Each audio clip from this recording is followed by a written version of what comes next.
So yes, as I mentioned, there is this IntelliJ IDEA is a product. It's an IDE for JVM-based languages, and it's been around like for ages. So it's like one of the products by this company called JetBrains. And they have many other IDEs. It might be easy to see, like if it was a website, you can see the developer tools. Maybe I'll just do that. So I'll just do JetBrains IDEs. And just to see what they have lots of different tools. But historically, they had just IntelliJ IDEA, which is for Java. And then they, based on the code base of IntelliJ, they created lots of other IDEs. So they have, for example, app code. If you develop in for iOS, they have CLine for C, C++. They have maybe more interested in WebStorm, which for web development, so it's like has better support for HTML, JavaScript, TypeScript, things like that. So they have lots of these tools, but they're all based historically on this one tool called IntelliJ IDEA, which was for Java, and it was from like early 2000s. So what I'm talking about IntelliJ IDEA, but it also applies to all the other developer tools that they have. So they're also like IntelliJ IDEA is kind of really a platform. You can install a plugin for Rust and just like have a good support for Rust. The trick here is that it's maybe a little bit confusing if you just see it for the first time. The trick is that all of these projects, they're not free, but they actually kind of are. So IntelliJ IDEA itself, if I switch back to slides, it actually is an open source project.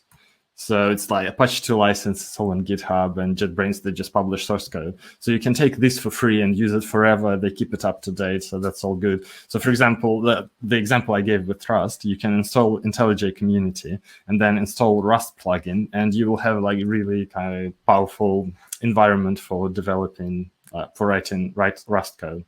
Also, as a side note, when I say IDE, it really is just like an editor which understands programming language really well. From this point of view, VS Code is an IDE as well.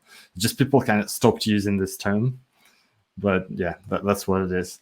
And what I'm going to show is the plugin I wrote for IntelliJ IDEA, which helps you write plugins or extensions. For example, for VS Code, it's called like extensions, I think, for Atom. So it's also an open source project, and I'll show it a bit more later. So what I will show, it will be IntelliJ IDEA and Kotlin. But as I mentioned, you can use the same thing probably in most of these products by JetBrains. And the other thing is that this is a very kind of specific example of like this very specific technologies, but you could use the same approach in any other text editor. And yeah, why not? I mean, in JavaScript build, you definitely can do the same thing, but this will be more kind of Java-based thing. So as an agenda, I'll show like why, mini demo, how does it work, and some examples. So in terms of like why would you want to do that? Like there are different types of whys. You might say, as an IDE user, more kind of high level is like in general, like as a user, why would you bother, right? And the reason I can think of, like the simplest thing is that people write shell scripts, but they run from command line.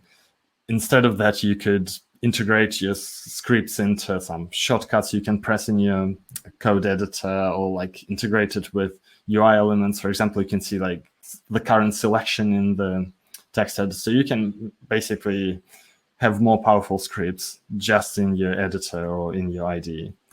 Or you can have some project-specific workflow. So sometimes you, like in your project, you want to copy some data, for example, to some remote server and things like that. It's kind of similar to scripting, but like you can involve more UI, more context information from the project.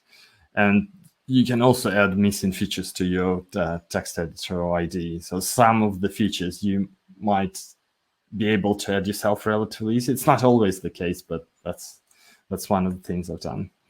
And as a plugin developer, why would you do it what I will show, rather than like a standard way of creating a project which contains source code for the plugin? So with what I'm showing, it's like minimal setup. You just don't need to do much.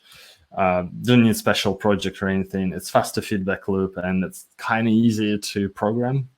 which I will show. And like for me, it was more kind of fun to get the power of being able to modify environment I'm working in. It's like if you want to compare it to Microsoft Word, well, you can just go and edit any menus. You can do anything you want with it without difficult setup.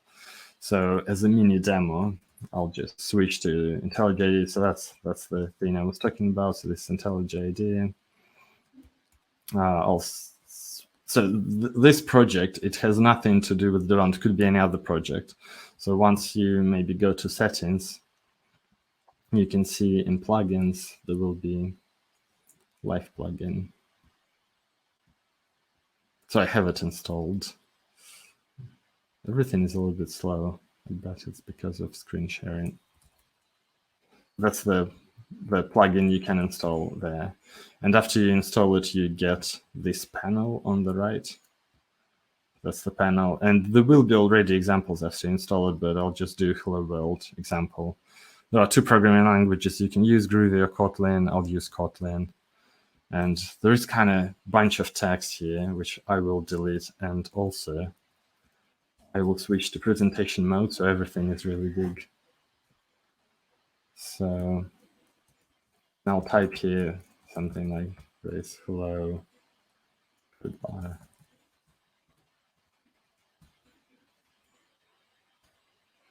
And I'll click apply context so it understands everything. So now if I run it and press the shortcut, so it runs it now, it shows me a message, hello code bar. It's like a pop-up thing.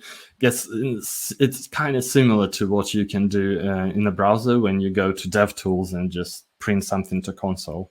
That's a similar thing with this.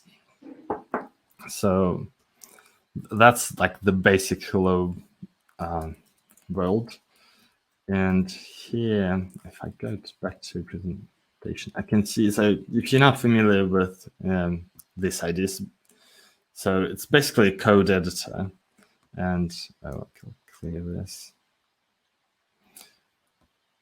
Basically code editor, and it also has this, the panel with events, which I disabled it. Anyway, so that's like how you can write hello world, and all you do is like this show function. You get all the autocompletion, even though it's not a project, you can actually autocomplete. You see, I like press the shortcut, it shows me all possible functions. Then I can also navigate into the function, so it jumps to the source code. So it's all kind of proper support for this thing.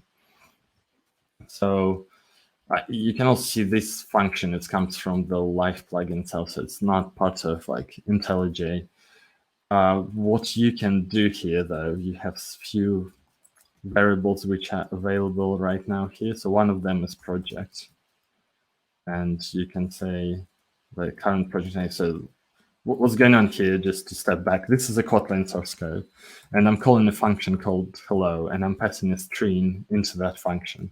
So if I run it, it prints the string representation of object called project, which is available. That's the current project I have open in IDE. There are like a few other things I can check, which is like, is it IDE startup, which is false because I already like running the IDE right now. And you can also see the current plugin path, for example. That's another thing. So all that's going on here is this is just a file, and this file, it has this path. It's like a long path, I copied it. And you can access it programmatically at runtime. So it can be useful for the script to see itself and things like that. So this might not look like a super sophisticated thing, but it shows you that basically that's kind of the demo of that. It kind of works and it runs. There are a few other things which are available out of the boxes. For example, you get, whenever you evaluate this code, there is a bit of a life cycle for this plugin. So this just prints hello world message, but you can also get a plugin disposable object, which is an object. So an object on which you can register a function which will be called when this plugin like unloaded. So what is going on right now? So when I evaluate this code, so I press this button. Let's say I'll do this again. So I can press this button to run the plugin. It will print hello world, let's say. And then it will remember that this plugin is now running. If I want to stop it, I can press this unload plugin button, and it will run this kind of callback for unloaded. So it's now not running anymore. So that's the life cycle. You kind of create, it's like constructor and destructor. That's what's going on there. Maybe it makes more sense to just do more demos right now, and then I'll show more details. So this doesn't look particularly useful, but what you can do is, for example, register an action in IDE, where action is pretty much everything you do in here, all the menus at the top. So you see all the refactoring things. These are all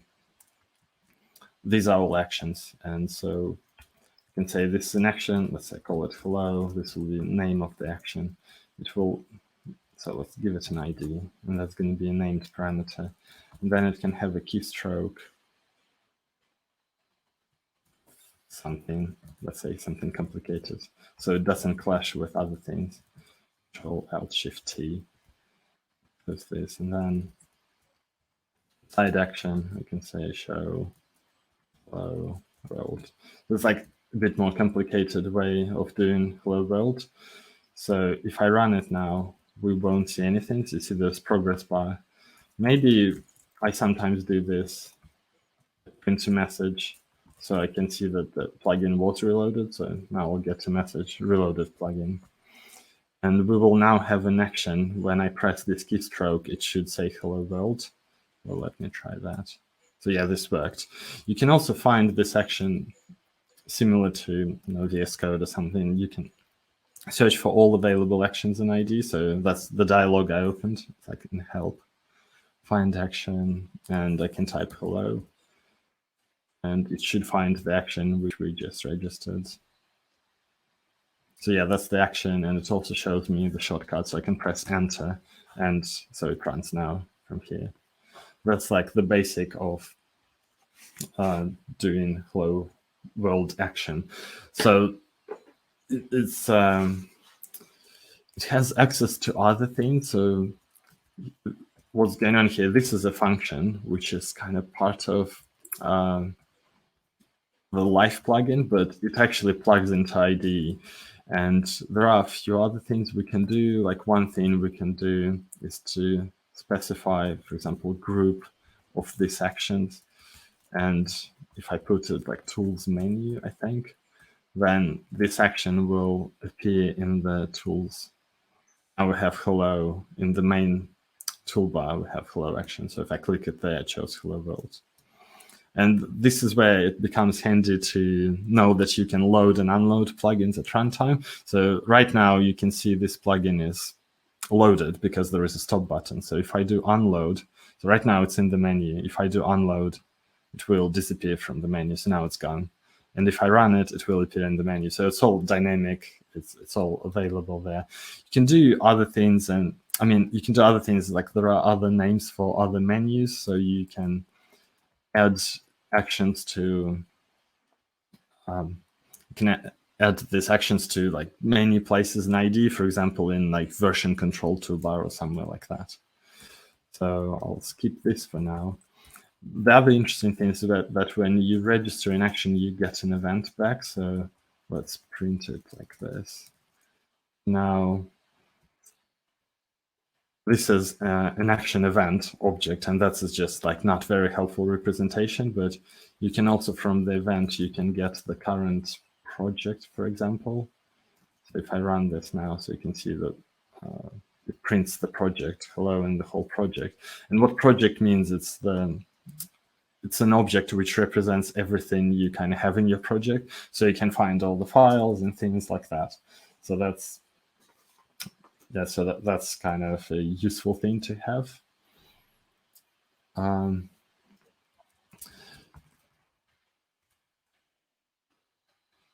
So there are also there is always a question, like when I evaluate it multiple times, this thing, kind of, does it register multiple actions?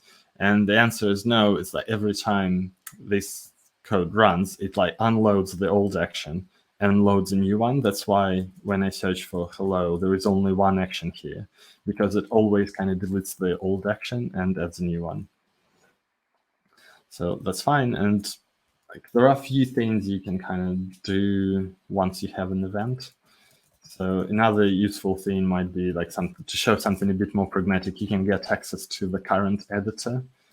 I'll do a show again function. So if I call this now, you can see it's an object which has this implementation, but you can see it refers to the current file I'm showing.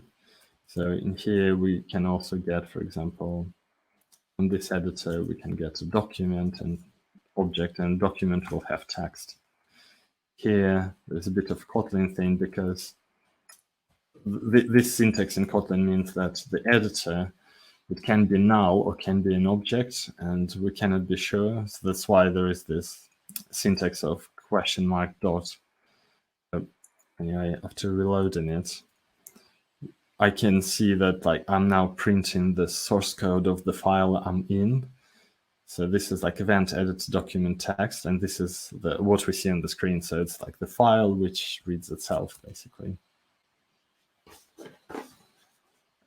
So obviously you can also modify these things. So let's try and modify something. So the good thing here is that you have like full ID support for modifying things. So I'll add, for example, this thing, if editor is not null. Then we can remove this. And we kind of can just explore and see what's there. So there is an editor. We can see that there are actually a few things which might be interesting. For example, selection model. This is how you can get the current selection. You can see this is selection start, which is an integer. So it's like an offset in the current file. And there is also selection end. Using this, we can go and say editor document. And I think then we can get just a text. We can do get text and get text range, but it might be easier to just do this. And we can say subsequence. And we have two parameters, start index and end index. So we can get this into there. And this will be some text, or like it's selected text. And then we can just show that here. So this is a simple example of how what can be done. So right now it shows empty message. I don't have any selection, but if I select something in the document, you can see the selection. So if I select this line and I press this shortcut, it ends this line. And the good thing is that you can also just go and explore what's there. At this point, also just to make it clear, so this register action or show, they come from Live plugin, but everything else you see, it's like a standard internal API of IntelliJ. So the event object, as you see an action event, it's a part of IntelliJ IDEA itself, and all this document text, and it's very standard function. They have nothing to do with Live plugin. And because you can explore things, you can go and look around and see what else is available there. Another maybe small interesting thing to try is there is also caret model object, which basically represents the cursor on the screen. So you can get, for example, I think the current offset of the cursor in the file. So if I press it now, shortcut now, it's like 280. If I move left, it should be 279. So you can track where your cursor is. And I think you can also kind of move it somewhere. So I can move it to 0, which should jump to the top of the file. So let me reload the plugin. So if I press shortcut now, I expect cursor to jump to line 1, and that's what happens. So you can kind of modify cursor as well. Another like more fundamental aspect of what you can do is to modify text in the editor. So there is editor contains another object called document, and you can see there are a bunch of functions there, so you can get existing text, but you can also replace replace text in the range. I think there is this function called insert stream. So I'll insert something at the top. This is going to be offset in the file, and we can insert something like this, which I'll say hello and a new line feed. So what I expect to happen when I run this, it will add /hello at the top. So I press the shortcut, and it now shows an error. So at this point, it might look a bit confusing. So things are not as straightforward as you might imagine. So the problem here is that what we see is saying assertion failed, write access allowed inside write action only, and a lot of other huge stack trace, lots of other details. So the reason it didn't really append anything. And the reason it happens is that there are certain rules what you can or cannot do depending on which thread you're in. So right now, when I run this code and it shows reloaded plugin, this runs in user interface thread, like UI thread. When I press the register action shortcut, it runs the selected code, the code in green. It also runs it in the UI thread, but we need the write action as well as being on the right thread. And I think there is, I think we can do it like this, run write action, and this will let us paste any code in here. So let's maybe try that. So if I press shortcut now, I think nothing happens still for some reason.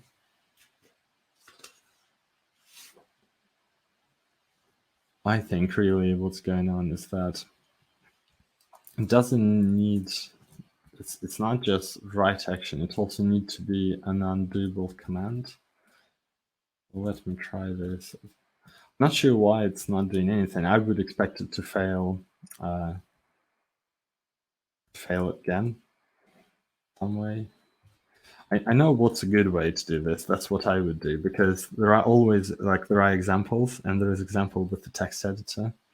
So I already have this example somewhere right here. So there is a function called execute command, which I added, which will execute command with and command here means is that it will be kind of command which appears in the do undo menu, and basically will be understood by ID that it can be done or undone and so on.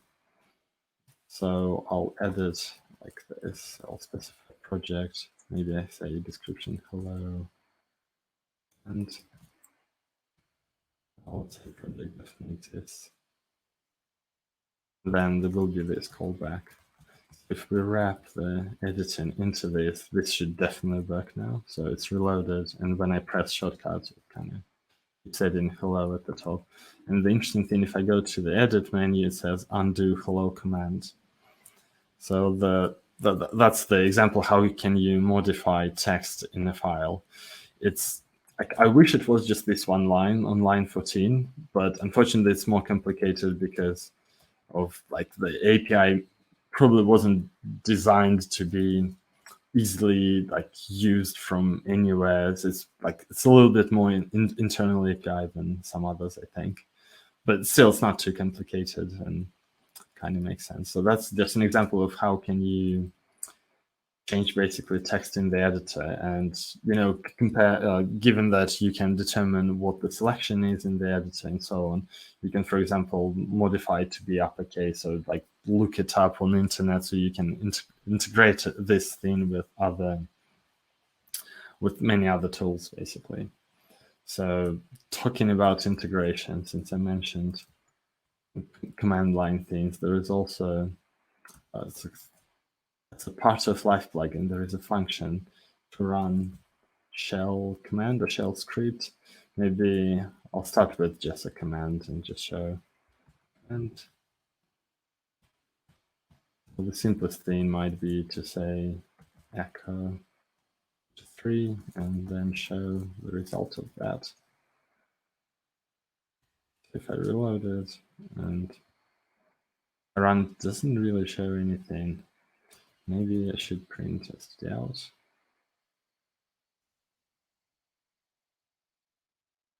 Not sure why it's not showing. Let me try and run from here. I think it's the same.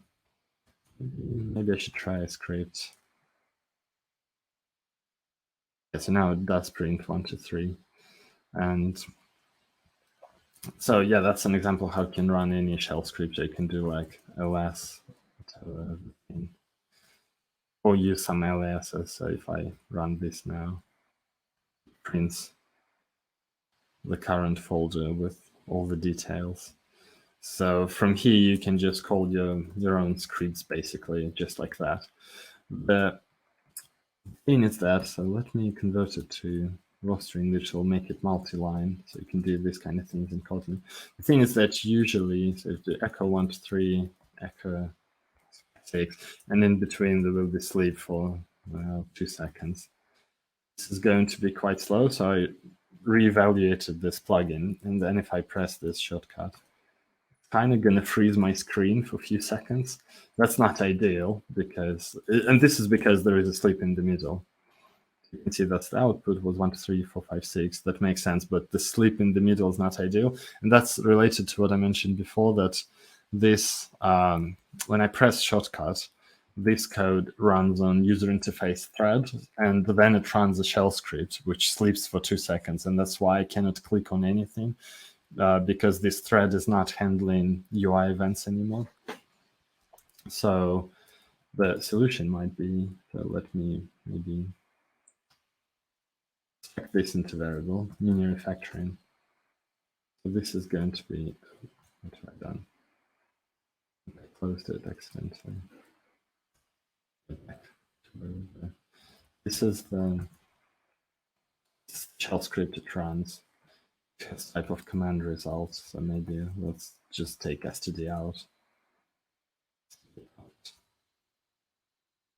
And then this whole thing, it can be wrapped in a function called run in the background. Run task, I think. Run task. This whole thing can be pulled into there. I'll move this code and assign message to the result from run task. Now, when I run it, we can also give the task a name, and the task title is going to be shell script or something.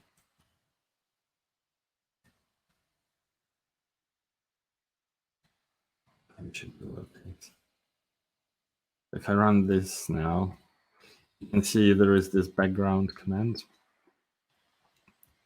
and it returns a future, so we kind of need to get at some point.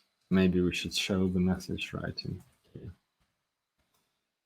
In any case, the point here is that you can, if you have a long running script, you can always just schedule it to run in the background. It will, now it's running in the background, so I can make sleep 20, which is a much longer sleep. So if I run it now, you can see it will take quite a long time to run in the background thread. And it doesn't block user interface, so I can like jump around, still edit code, and so on.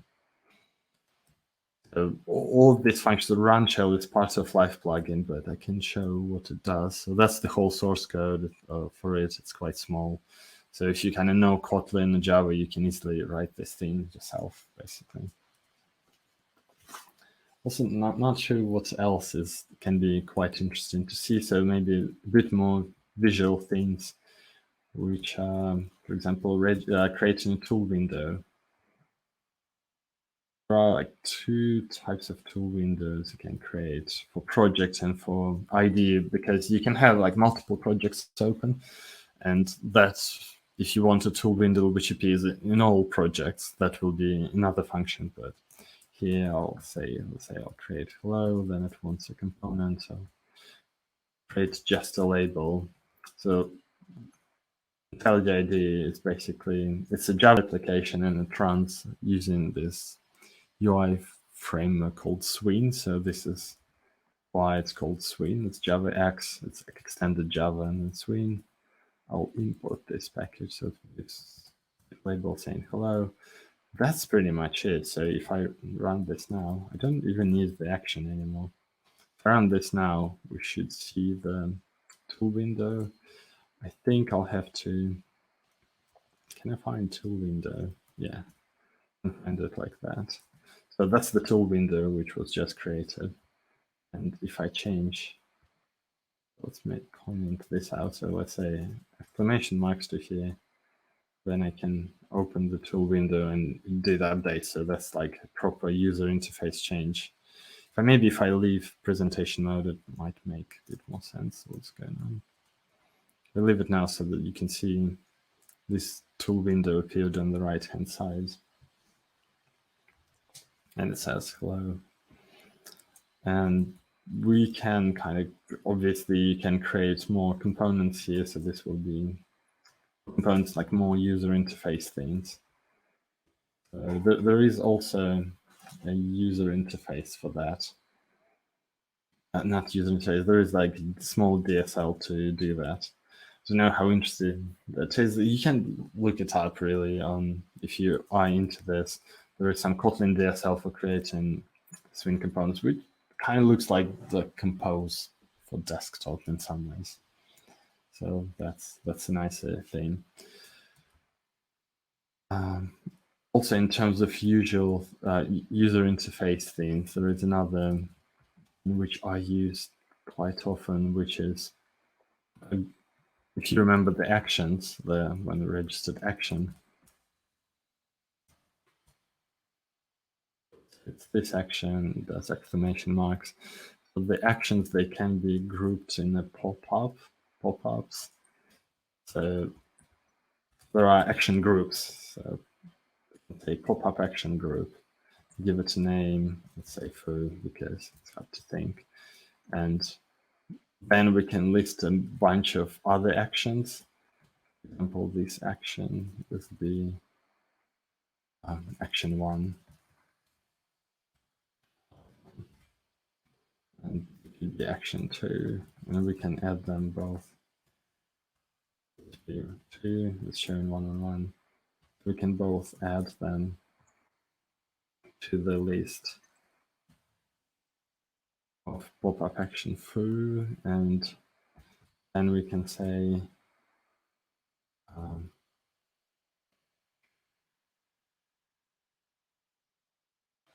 this pop-up action group can get create pop-up.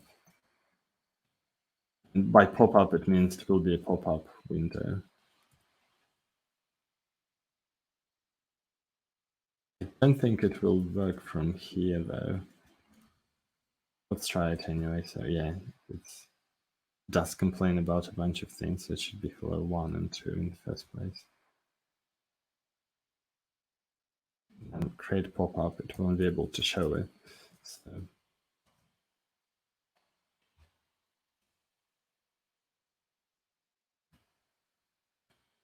and there is this function show in the center of current. And I don't think it will work, to be honest. I'll try nevertheless.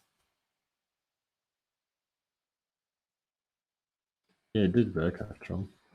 Yeah, that's the example of a pop-up when we can group actions into 2 and just add them. So there is 2 hellos, but for some reason it didn't show. It's also interesting that the pop-up action group, you can also add it into any menu, so you can have your own submenus. That's how you can have a menu, for example, for Kotlin, this submenu with a bunch of actions, it's a pop-up group on its own. So you can do things like that. So yeah, there are a few other things which are kind of more powerful in terms of IDE support. So there are examples of inspections, intentions, and so on. But I guess I'll just leave it and you can try it yourself if you're really interested in. But I guess like the main point here is that you can change the environment you work in at runtime, and it's relatively easy. And maybe like once you know like few concepts, like what I mentioned was like the main concept were basically the actions, and that you can have access to the current editor and the current project, and then you can just do autocomplete on things and try things out and see how they work. So from that point of view, that's like the main message here, is that it can be much easier and much more kind of explorable than, I don't know, following random tutorials and doing lots of JSON or XML somewhere, figuring out where files should be and restarting your editor multiple times. At least that was my experience with like writing extensions, for example, Atom, or that's like a more standard way for writing plugins for IntelliJ. I guess because it's time now, I'll just stop sharing. Bye.